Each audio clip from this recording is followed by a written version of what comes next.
আপনি কি হ্যাঁ নাকি না এর পক্ষে? প্রিয় দর্শক, ঠিকই ধরেছেন।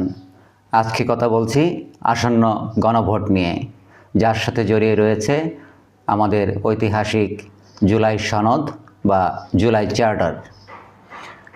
আগামী 12ই ফেব্রুয়ারি আমাদের সামনে কেবল একটি ভোট নয়, বরং একটি ঐতিহাসিক সিদ্ধান্ত নেয়ার পালা।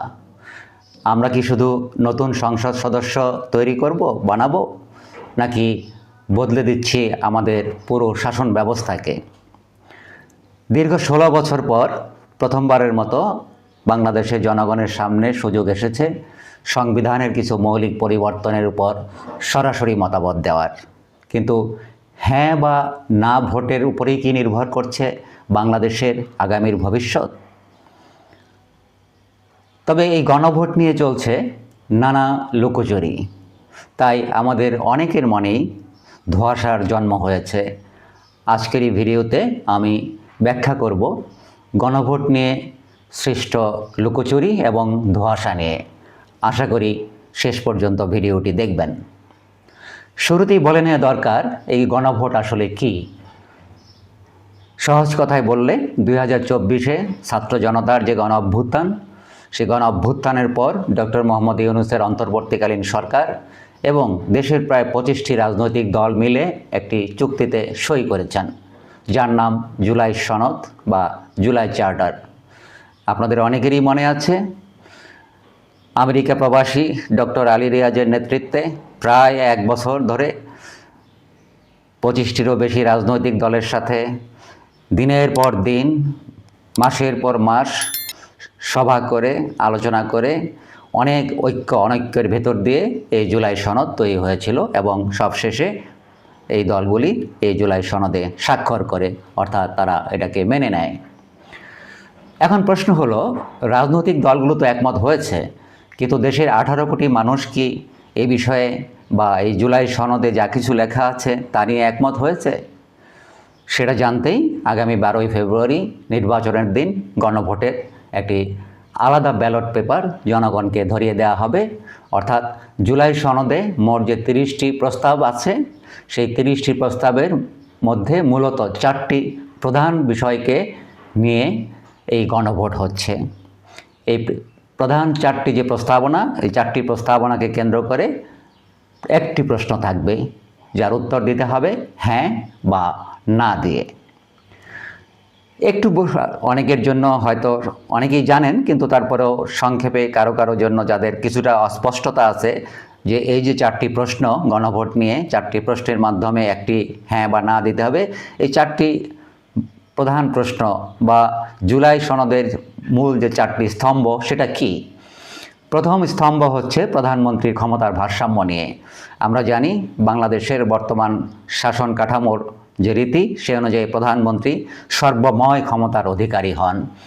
জুলাই সনদে বলা হয়েছে কোনো ব্যক্তি প্রধানমন্ত্রী হিসাবে 2 মেয়াদ বা 10 বছরের বেশি থাকতে পারবেন না। শুধু তাই নয়, প্রধানমন্ত্রী একই সাথে দলীয় প্রধান বা সংসদ নেতা হতে পারবেন না। অর্থাৎ প্রধানমন্ত্রীর ক্ষমতার একটি বিকেন্দ্রীকরণের প্রস্তাব করা হয়েছে। দ্বিতীয় যে স্তম্ভটি রয়েছে, সেটি হচ্ছে প্রথমবারের মতো বাংলাদেশের ইতিহাসে দ্বিকক্ষ বিশিষ্ট পার্লামেন্ট বা সংসদের কথা বলা হয়েছে। বর্তমানে আমাদের দেশে সংসদে 300টি আসন আছে। প্রস্তাব অনুযায়ী নতুন ব্যবস্থায় একটি উচ্চকক্ষ বা আপার হাউস থাকবে, যেখানে 100 জন সদস্য থাকবেন। তারা সরাসরি ভোটে নির্বাচিত না হলেও দলগুলোর প্রাপ্ত ভোটের অনুপাতে নির্বাচিত হবেন। এদের মাধ্যমে দেশের বুদ্ধিজীবী ও বিভিন্ন পেশাজীবীদের সংসদে অংশগ্রহণ করা নিশ্চিত হবে। তৃতীয় স্তম্ভটি আরও বেশি গুরুত্বপূর্ণ, অর্থাৎ তত্ত্বাবধায়ক সরকার ব্যবস্থা। আমরা জানি একসময় বাংলাদেশে প্রথমবারের মতো 1990 সনে তত্ত্বাবধায়ক সরকারের ব্যবস্থা প্রবর্তন করা হয়েছিল এরশাদ সরকারের পতনের পরে, এবং কয়েক বছর এই তত্ত্বাবধায়ক সরকারের অধীনে বাংলাদেশে শান্তিপূর্ণভাবে নির্বাচন অনুষ্ঠিত হয়েছিল। কিন্তু এক পর্যায়ে শেখ হাসিনার সরকার সংবিধানের একটি সংশোধনীর মাধ্যমে এই তত্ত্বাবধায়ক সরকারকে বাতিল করে দেয় নিজেদের স্বার্থের জন্য। সুতরাং এর একটি স্থায়ী সমাধানের জন্য আবার এই জুলাই সনদে তত্ত্বাবধায়ক সরকার ব্যবস্থাকে সাংবিধানিক রূপ স্থায়ীভাবে রূপ দেওয়ার প্রস্তাব করা হয়েছে, অর্থাৎ প্রতিটি নির্বাচনের আগে একটি নিরপেক্ষ সরকার আসা বাধ্যতামূলক হবে। এবং সর্বশেষ যে স্তম্ভ, 4 নম্বর যে স্তম্ভটি জুলাই সনদের, সেটা হচ্ছে বিচার বিভাগের স্বাধীনতা। বিচার বিভাগ যেন সরকারের হাতের পুতুল না হয়ে স্বাধীনভাবে কাজ করতে পারে, সেজন্য সুপ্রিম কোর্টের প্রধান বিচারপতি নিয়োগে একটি স্বাধীন কমিশন থাকবে এবং বিচারকদের জন্য সুনির্দিষ্ট নীতিমালা তৈরির প্রস্তাব দেওয়া হয়েছে। এবার আসা যাক সবচেয়ে গুরুত্বপূর্ণ প্রশ্নে, অর্থাৎ জনগণ যদি হ্যাঁ বা না ভোট দেন তবে তার পরিণাম বা ফলাফল কী হবে। সংক্ষেপে বললে, যদি হ্যাঁ জয়ী হয় তবে নির্বাচনের পর গঠিত নতুন সংসদ একটি সংবিধান সংস্কার পরিষদ হিসাবে কাজ করবে 180 দিনের জন্য। এই 180 দিনের মধ্যে এই জুলাই সনদের প্রস্তাবগুলো সংবিধানে যুক্ত করতে তারা বাধ্য থাকবেন, অর্থাৎ নতুন বাংলাদেশের এক নতুন নিয়মে চলা শুরু করবে। আর যদি না জয়ী হয় তবে এই সংস্কার প্রস্তাবগুলো বাতিল হয়ে যাবে। সেক্ষেত্রে নির্বাচনের পর যে দল ক্ষমতায় আসবে তারা পুরাতন সংবিধানের আলোকেই দেশ চালাতে পারেন, তারা চাইলে সংস্কার করতেও পারেন, নাও করতে পারেন, তাদের উপর কোনো আইনি বাধ্যবাধকতা থাকবে না। এই হচ্ছে মূলত হ্যাঁ এবং নায়ের পক্ষে এবং বিপক্ষে ফলাফলের উপর নির্ভর করছে। কিন্তু সব কিছু কি এতই সহজ?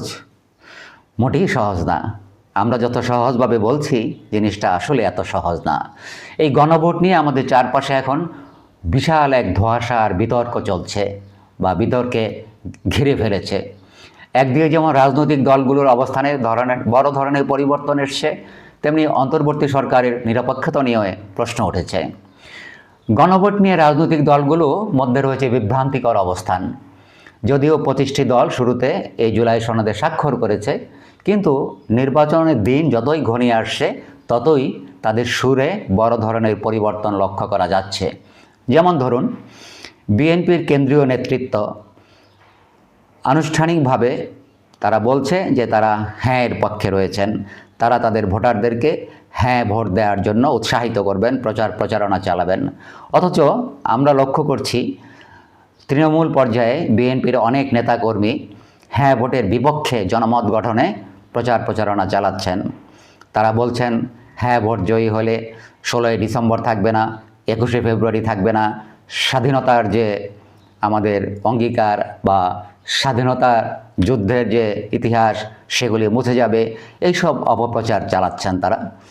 কিন্তু কেন্দ্রীয় পর্যায়ে তারা হ্যাঁ ভোটের পক্ষে কথা বলছেন। অন্যদিকে আমরা দেখতে পাচ্ছি জামাতে ইসলামী, দ্বিতীয় বৃহত্তম রাজনৈতিক দল বর্তমানে, তারা চেয়েছিল এই সংসদ নির্বাচনের আগেই আলাদা করে যেন এই গণভোটটির আয়োজন করা হয়, যাতে নতুন সরকার আসার আগে সংস্কারগুলো পাকাপোক্ত হয়। কিন্তু এখন নির্বাচনের একই দিনে ভোট হওয়ার কারণে তাদের মধ্যে এক ধরনের অস্বস্তি কাজ করছে। অন্যান্য যে ছোট দলগুলো রয়েছে তারা মনে করছেন যে বড় দলগুলো শুধুমাত্র ক্ষমতায় যাওয়ার জন্য, জনগণকে ধোঁকা দেওয়ার জন্য এক ধরনের এই সনদে সই করেছে, কিন্তু পরে তারা তা মানবে কিনা তার কোনো গ্যারান্টি নেই। যেটা একটু আগে আমি বলেছিলাম যে সবচেয়ে যেটা আশ্চর্যের বিষয়, যে রাজনৈতিক দলগুলো এই সনদে সই করার পরেও তারা ভিন্ন ভিন্ন অবস্থান নিয়েছেন। ইতিমধ্যে আমি বিএনপির কথা বলেছি, তাদের তৃণমূল পর্যায়ে হ্যাঁ ভোটের বিপক্ষে প্রচারণা চালানো হচ্ছে এবং তারা এখনও বিশ্বাস করতে চান না, বা হ্যাঁ ভোট যাতে জয়ী হয় সেটি তারা মন থেকে চান কিনা সেটা নিয়ে প্রশ্ন উঠেছে।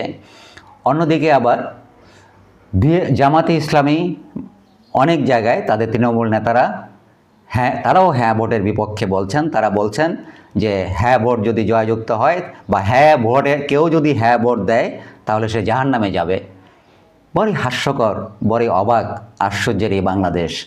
তারা একদিকে এই জুলাই সনদে সই করেছেন, অন্যদিকে এখন মাঠ পর্যায়ে তারা হ্যাঁ ভোটের বিপক্ষে প্রচারণা চালাচ্ছেন। সে কারণেই আমাদের সন্দেহ, সে কারণেই বলছি যে জিনিসটি আমরা যত সহজ মনে করছি আসলে ততটা সহজ নয়। সুতরাং সব মিলিয়ে গণভোট নিয়ে নানা ধরনের ধূম্রজাল তৈরি হয়েছে। গণভোট এবং জাতীয় সংসদ নির্বাচন একই দিনে হওয়া সেটাও একটি বড় ধরনের চ্যালেঞ্জ নির্বাচন কমিশনের জন্য।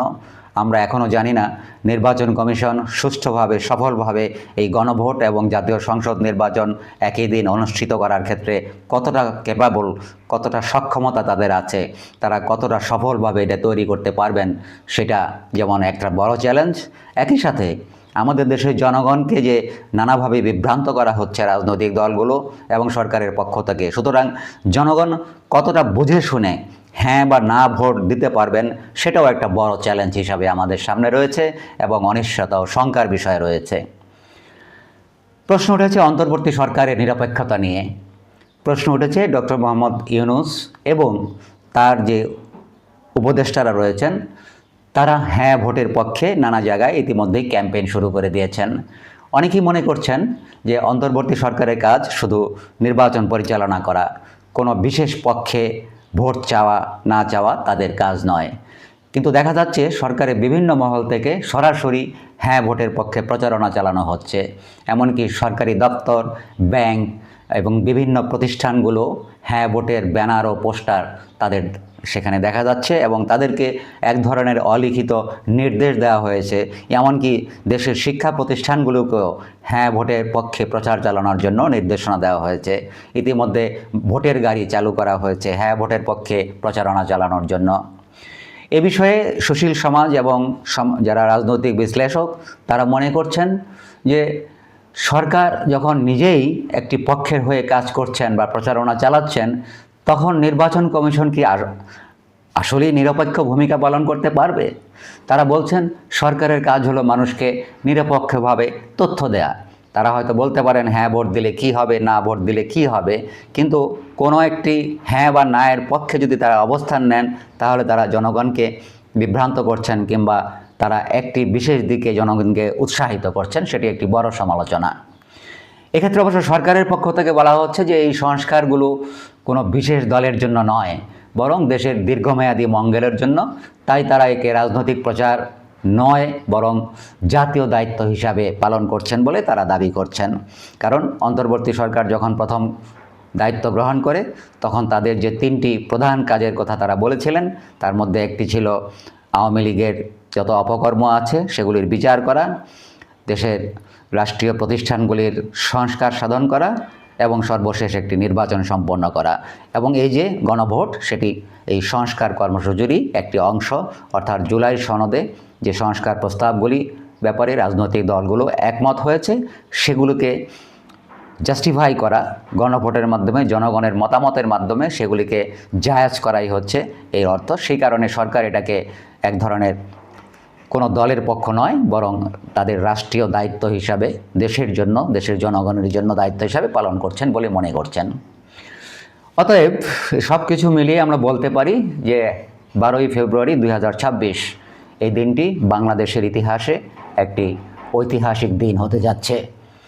সেদিন ভোটাররা শুধু নিজ নিজ এলাকার এমপি নির্বাচনই করবেন না, বরং তারা নির্ধারণ করবেন দেশের সংবিধান কেমন হবে। তবে সেটা কতটা সফলভাবে সম্পন্ন হয় তা দেখার জন্য এখন আমাদেরকে অপেক্ষা করতে হবে। প্রিয় দর্শক, ভিডিওটি যদি ভালো লাগে তাহলে শেয়ার করুন আপনার বন্ধু ও পরিবারের সাথে এই গুরুত্বপূর্ণ বিষয়টি যাতে তারা সবাই বুঝতে পারে। দেখা হবে পরবর্তী ভিডিওতে। আজকের ভিডিও দেখার জন্য সবাইকে ধন্যবাদ।